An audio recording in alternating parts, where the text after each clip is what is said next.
کہ یہ پیر ہو کر بزرگ ہو کر بادشاہوں کے دربار میں جاتا ہے تو سنو، میں اسی لیے دربار میں آتا ہوں کہ اگر میں آج دربار میں نہیں آتا تو تم جانتے ہو کہ تمہارا حال کیا ہوتا۔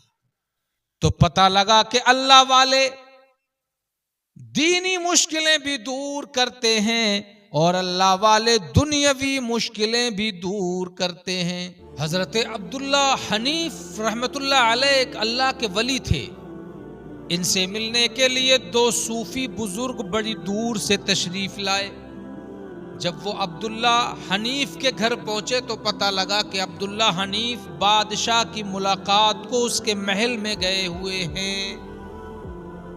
تو آپس میں بات کرنے لگے، یار یہ کیسا اللہ کا ولی ہے کہ اللہ والا ہو کر کے، پیر ہو کر کے بادشاہوں کے درباروں میں جاتا پھرتا ہے۔ تو سوچا کہ چلو آئے ہیں تو ملاقات تو کریں گے ہی، جب تک وہ آتے ہیں چلو شہر میں گھوم لیں۔ شہر میں گھومتے گھومتے ایک درزی کے دکان پہ پہنچ گئے۔ ان میں سے ایک صوفی کی قبا پھٹی ہوئی تھی۔ درزی کے دکان پہ سوئی مانگی، کہا لاؤ ذرا قبا سل لیں۔ درزی نے سوئی دے دی۔ اسی دوران درزی کی قینچی گم ہو گئی۔ بہت تلاش کی مگر قینچی نہیں ملی۔ اس نے اس قینچی کا الزام انہی دونوں صوفیوں پہ رکھ دیا اور کہا ہو نہ ہو انہی دونوں صوفیوں نے میری قینچی چرائی ہے۔ بات بڑھی تو معاملہ بادشاہ کے محل تک پہنچ گیا۔ وہ دونوں صوفیوں کو لے کر کے بادشاہ کے محل میں پہنچا، فریادی کی زنجیر ہلائی۔ بادشاہ نے کہا بلاؤ کون فریادی ہے۔ درزی اندر گیا اور دونوں صوفیوں پر چوری کا الزام لگا دیا۔ اتفاق سے عبداللہ حنیف جو اللہ والے تھے وہ بھی وہیں بیٹھے تھے۔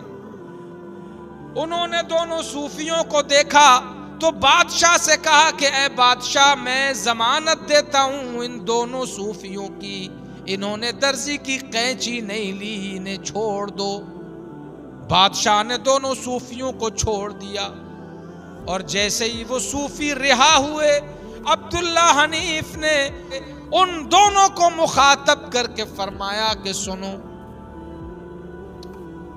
جو تمہارے دل میں خیال آیا تھا کہ یہ اللہ کا ولی ہو کر، کہ یہ پیر ہو کر بزرگ ہو کر بادشاہوں کے دربار میں جاتا ہے، تو سنو میں اسی لیے دربار میں آتا ہوں کہ اگر میں آج دربار میں نہیں آتا تو تم جانتے ہو کہ تمہارا حال کیا ہوتا۔